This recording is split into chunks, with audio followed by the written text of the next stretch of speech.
Scooby-Doo Spooky Coaster at Warner Bros. Movie World has soft opened, and I got to ride it. So here's my thoughts on the highly anticipated return of Scooby-Doo Spooky Coaster 3.0.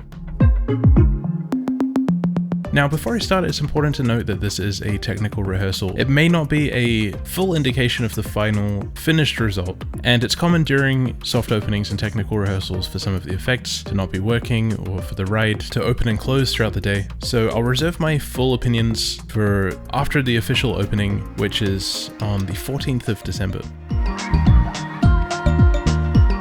First things first, we have the Ride Facade itself, which we've all become well familiar with over the last few years, given it's the only thing we can see for Scooby-Doo Spooky Coaster from the outside. And they've done a really lovely job at renovating this, giving it a nice fresh look of paint and bringing it up to the standard that it used to be. The first thing you notice as you enter the queue is a huge upgrade to the theming for this area. In the past, many of the walls in here were black and unthemed, but now it's a pretty much fully themed queuing experience with some amazing castle-themed walls, gargoyles, knights in armor, swords and shields, and of course the iconic gargoyle water fountain, which I absolutely adore. This is looking better than ever with some atmospheric fog effects that really build up that spooky vibe. They've also upgraded the projector screens, which are showing the 2002 Scooby-Doo live-action film in its entirety, and the quality of these screens were very impressive. It was a fun way to kill time while we waited for the ride. I was also a huge fan of these flaming torch effects, which were very atmospheric.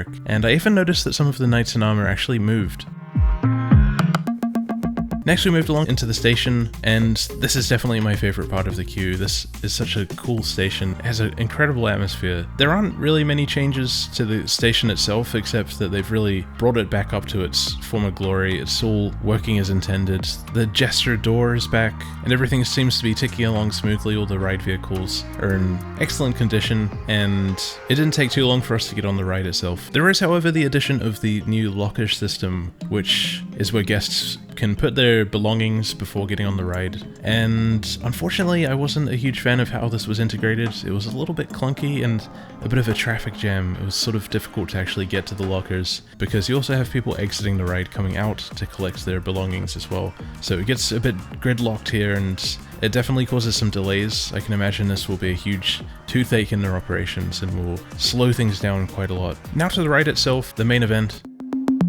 Right off the bat, the ride vehicle starts moving through the iconic gesture doors into the dark ride section of the attraction, and this is very much a return to the original sort of feel of the ride with that lovely practical theming and immersion. You've got the Scooby-Doo animatronics, the swinging axes, the knights swinging their blades, the creepy laughing guy, and one of the demons that rolls out towards you in a nice little jump scare. Some of the effects weren't working entirely, such as the laughing guy. He sort of stayed still. I'm pretty sure he was meant to turn around and spook the guests. But like I said, given it is a technical rehearsal, I was well aware that some of the effects may not have been working. Hopefully that was just a little hiccup and these are all up and running in time for the official opening very soon. I really enjoyed the lighting in this section. I thought they did a really great job. It definitely had an awesome atmosphere. It was very spooky with a nice sort of red purple lighting going on. There is also the replacement for the infamous screen scene in Next Generation. You only pass by this momentarily, and I thought it was a lot better integrated into the ride itself. I still kind of wish there was some sort of practical theming integrated more so into this part of the ride, like an animatronic or something. They've got the gesture that appears on the screen, and I was kind of hoping this would have been like an animatronic on the roof or something. I think that would have been very cool, but I still much prefer this over the Next Generation screen scene. And speaking of replacements for the Next Generation elements of the ride, they have removed the second screen where the monsters were chasing along your vehicle. This has now returned to the original mirror style scene, and as you pass by, it puts a red light on your faces, and although it's nothing mind-blowing or innovative, I still definitely prefer this over the screens, which definitely used to take me out of the experience quite a lot. On the way to the elevator, there's still the monsters coming out of the walls, which were part of the Next Generation version. They seem to remain unchanged, and then you go into the elevator, which thankfully they've gotten rid of the infamous elevator screens, which were probably the most notorious part of the ride. This was definitely my least favorite part of Next Generation, and I was very pleased to see them remove this finally. Although I was kind of hoping for something different, like an animatronic or some sort of themed element inside the elevator that that didn't rely on screens. Unfortunately, there didn't appear to be anything like this as such, but they did have the themed audio, which I found to be a little bit quiet. It was kind of hard to hear what was being said because you can hear the music from the main coaster section room. And on both times I rode Scooby-Doo Spooky Coaster during the technical rehearsal,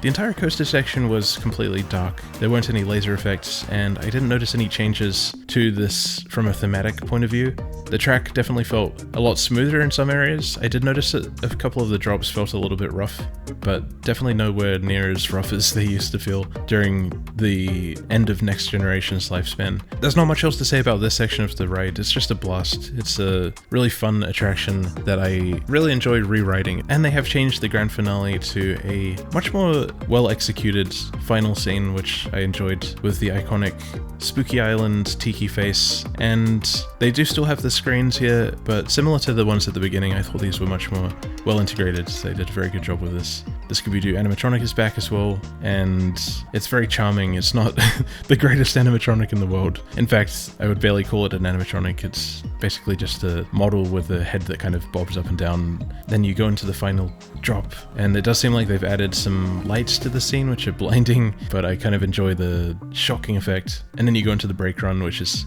nicely themed to like a tiki room, and there's one final jump scare on this TV screen, which is still very Next Generation coded. Exiting the ride, you walk down the old familiar mine tunnel sort of hallway and then into the gift shop, which is very similar to how it used to be. There's not too many changes. It's just sort of clean and tidy, and of course the new Scooby-Doo Spooky Coaster merchandise in the shop. So what are my thoughts on the Scooby-Doo Spooky Coaster 3.0 soft opening? Well, first and foremost, I'm just pleased to have this attraction back.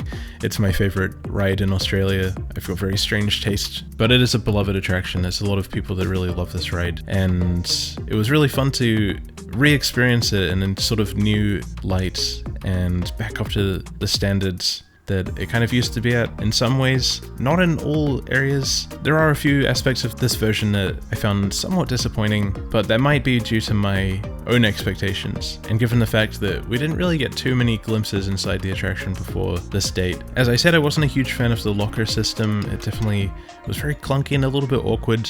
It definitely created a bit of a traffic jam, and I think that's gonna be a bit of an Achilles heel with the operations on the attraction. It may have just been a technical rehearsal thing, but I was slightly disappointed there weren't any sort of new additions, new animatronics or things like that. In the dark ride section, I did like the integration of the screen. I thought they did a good job with that, and although I'm not crazy about screens, it wasn't anything that took me out of the experience. It kind of kept the immersion flowing. I thought it was well done, it was well executed. Although the elevator scene is definitely much better than the Next Generation version, I was still slightly disappointed that there weren't any thematic elements inside the lift itself. I would have loved to see some kind of animatronic or even a model or something in there. And then for the main coaster section, again, it may have just been due to the fact that this is the technical rehearsal, but it did feel a bit empty. There wasn't really anything to look at, there weren't any lasers or lights, but I guess we'll wait and see if there's anything like this in the final official finished version. But those are just some minor things that I wasn't crazy about. Overall,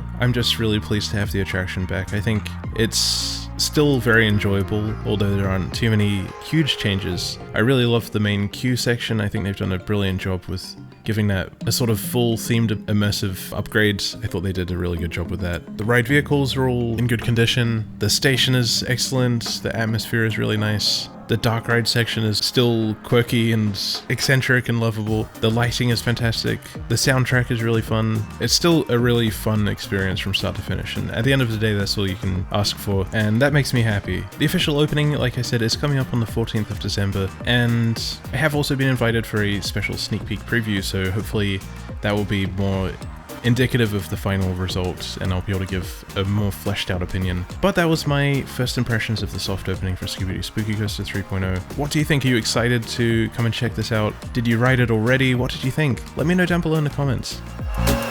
Before we finish, I'd like to give a huge thank you to all the members and sponsors of Team YumYum for supporting my content. I really appreciate it. Thank you so much.